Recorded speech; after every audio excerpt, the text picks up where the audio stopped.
और जी क्या हाल चाल है। मेरा नाम है दक्ष। मैं रहता हूँ म्यूनिक जर्मनी में। जर्मनी के लाइफस्टाइल के related, student visa, work visa और काफ़ी टाइप्स के वीज़ा के रिलेटेड इस यूट्यूब चैनल पर मैं काफ़ी इन्फॉर्मेटिव वीडियोस पोस्ट करता रहता हूँ।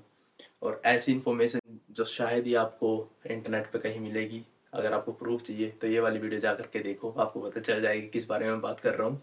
अगर आप चैनल पर नए हो तो चैनल को सब्सक्राइब करो। अगर आप इंटरेस्टेड हो जर्मनी आने में तो प्लीज़ टू सब्सक्राइब। और सीधा वीडियो पर चलते हैं।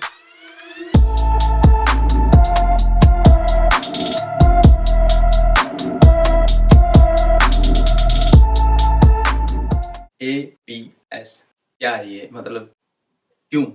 इसको समझने के लिए हमको सबसे पहले जर्मन का स्कूलिंग सिस्टम समझना पड़ेगा और इंडिया का स्कूलिंग सिस्टम समझना पड़ेगा।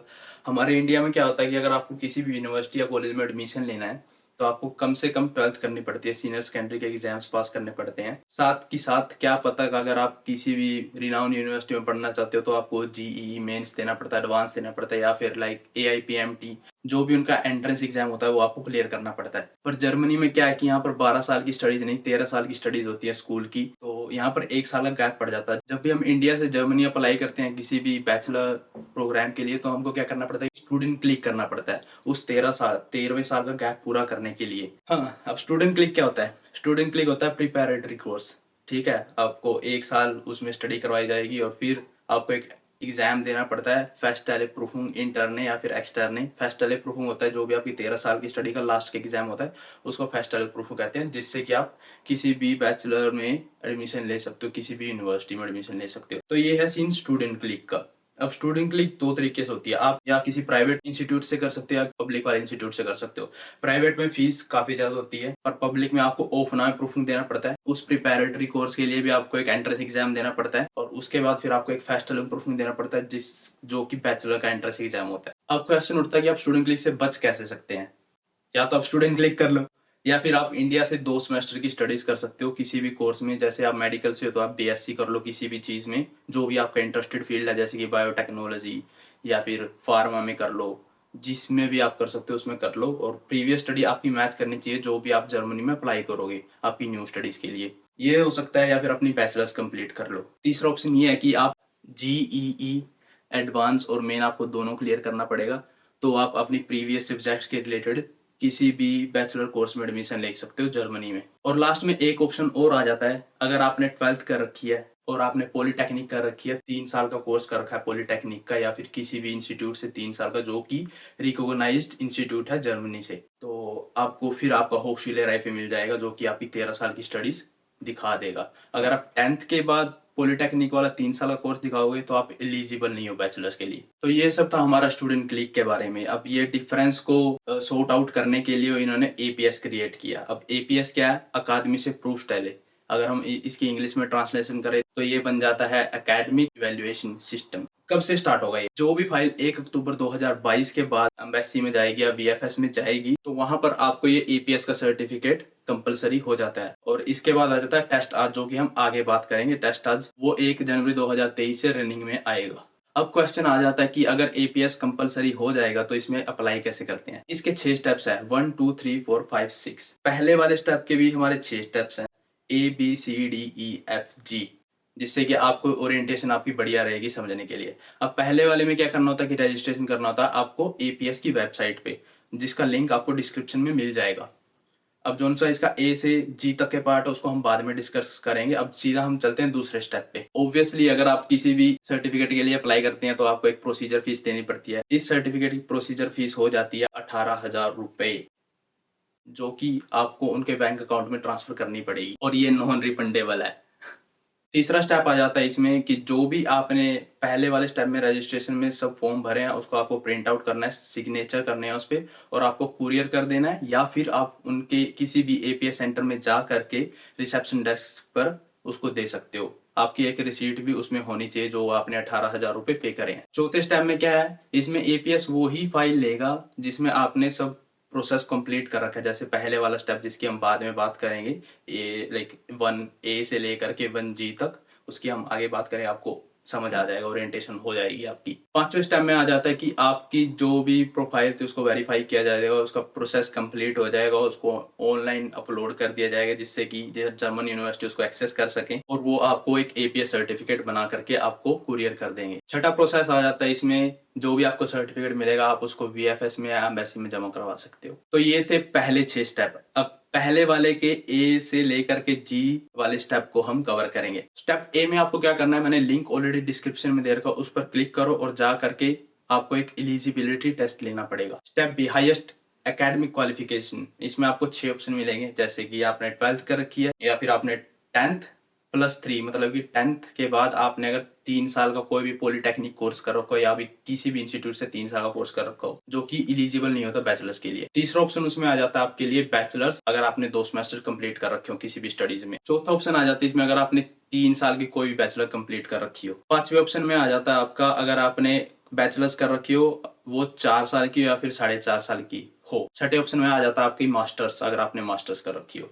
ये 6 ऑप्शन आपको स्टेप बी में मिलते हैं। स्टेप सी आपका सारा 12th के रिलेटेड है। अगर आपने 12th के बाद जीईई का मेन और एडवांस क्लियर कर रखा हो तो आपको फॉलोइंग डॉक्यूमेंट्स चाहिए होंगे, जिसकी मैं आपको यहाँ पर लिस्ट दे दूंगा और मैं एक बार आपको बता भी देता हूँ। टोटल आपको 8 डॉक्यूमेंट्स चाहिए होते हैं अगर आपने 12th के बाद जीईई कर रखा हो तो। चेकलिस्ट में पहला स्टेप है कि आपको आपकी एप्लीकेशन प्रिंट करनी पड़ेगी, उसको साइन करना पड़ेगा और आपकी पासपोर्ट साइज फोटो होनी चाहिए जो कि 6 महीने से पुरानी नहीं होनी चाहिए। दूसरा स्टेप, जो भी आपने फीस भरी है उसकी आपको रिसीट डालनी होगी उसके साथ, जो 18,000 आपने भरे हैं। तीसरा स्टेप, आपके आधार कार्ड की फोटोकॉपी जिसमें कि आपका कॉन्टैक्ट नंबर लिंक्ड होना चाहिए। चौथा स्टेप, आपकी पासपोर्ट की फोटोकॉपी जिसमें कि आपका पहला और लास्ट वाला पेज होना चाहिए।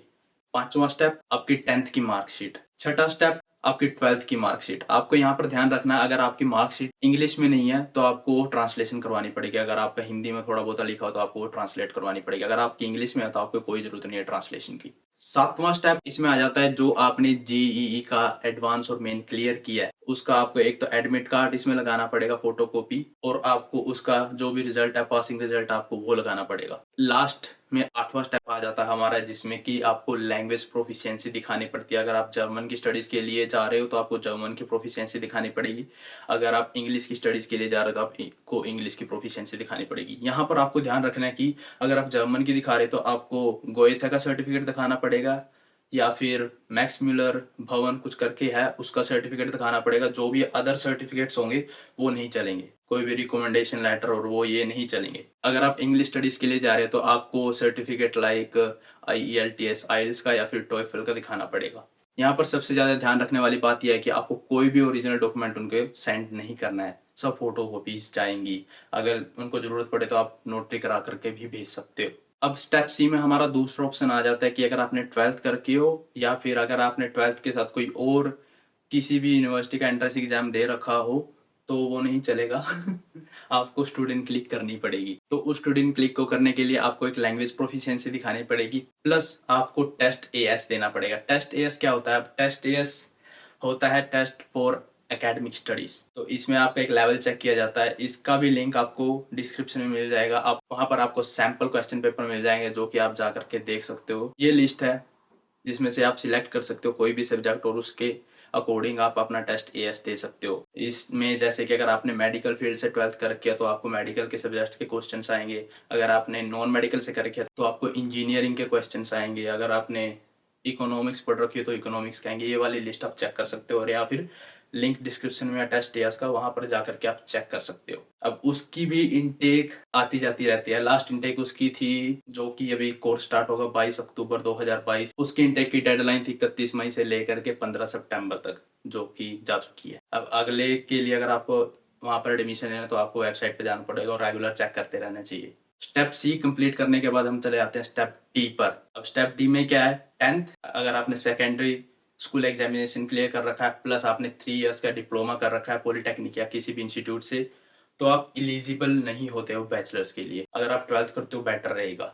ये था हमारा स्टेप डी। स्टेप डी के बाद आ जाता है हमारा स्टेप ई। जैसे कि मैंने स्टूडेंट क्लिक वाले पार्ट में बताया था, अगर आपने 2 सेमेस्टर्स ऑलरेडी किसी भी रिनाउंड यूनिवर्सिटी में पढ़ रखे हैं तो आप सीधा बैचलर्स में एडमिशन ले सकते हो किसी भी जर्मन यूनिवर्सिटी में। पर आपको ध्यान रखना है कि जो भी आपके प्रीवियस सब्जेक्ट्स थे उसी में आपको फर्दर एडमिशन लेना पड़ेगा किसी भी यूनिवर्सिटी में। अगर आपने बैचलर्स कंप्लीट कर रही है और आपकी बैचलर्स 3 साल की थी, अब 3 साल में भी आगे आपको 2 ऑप्शन मिल जाते हैं। पहले ऑप्शन में आ जाता है अगर आपने कोई जनरल स्टडी करी है बैचलर्स की तो आप एलिजिबल नहीं होते हो मास्टर्स के लिए। अगर आपने किसी भी कोर्स में ऑनर्स करी है तो आप एलिजिबल होते हो बैचलर्स के लिए भी और मास्टर्स के लिए भी किसी भी जर्मन यूनिवर्सिटी में। बैचलर्स जो कि 4 साल या 4 साल से ऊपर की है, 4.5 साल की है, तो आप सीधा मास्टर्स में जा सकते हो और किसी भी मास्टर्स में जा सकते हो। स्टेप एफ में आ जाता है हमारा जिन्होंने ऑलरेडी मास्टर्स कर रखी है इंडिया से। यहाँ पर थोड़ा एक्सपीरियंस की जरूरत पड़ती है, वो यूनिवर्सिटी टू यूनिवर्सिटी डिफरेंट होता है, आपको चेक करना पड़ता है जिस भी यूनिवर्सिटी में आप एडमिशन लेना चाहते हो जर्मनी में।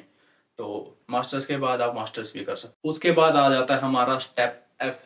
ये वीडियो में मैं इसके बारे में ज़्यादा कुछ मैं बता नहीं रहा हूँ क्योंकि ये रेयरली यूज होगा और स्पेशली कम बच्चों के लिए होगा, जैसे कि एन फॉर फॉरेन या फिर प्रोसेस ए या फिर प्रोसेस पी। तो इसलिए मैं इस वीडियो को मैं नहीं डाल रहा, वीडियो काफ़ी लंबी हो जाएगी। तो ये था कुछ स्टूडेंट क्लिक के बारे में, एपीएस के बारे में और टेस्ट एएस के बारे में। अगर आपको टेस्ट एएस की इन्फॉर्मेशन और चाहिए तो आप सीधा वेबसाइट पे जा सकते हो और चेक कर सकते हो। अगर आपको लगता है कि उस पर वीडियो आनी चाहिए अलग तो वो भी मैं बना दूंगा। और सबसे ज़रूरी काम आपको इस वीडियो को लाइक करना है क्योंकि मोटिवेशन बहुत मिलता है। और अगर आप नए हो इस चैनल पर तो चैनल को सब्सक्राइब जरूर करो क्योंकि ऐसी ही वीडियोस मैं लेकर आता रहता हूँ इस चैनल पर। Thank you, danke schön, auf Wiedersehen।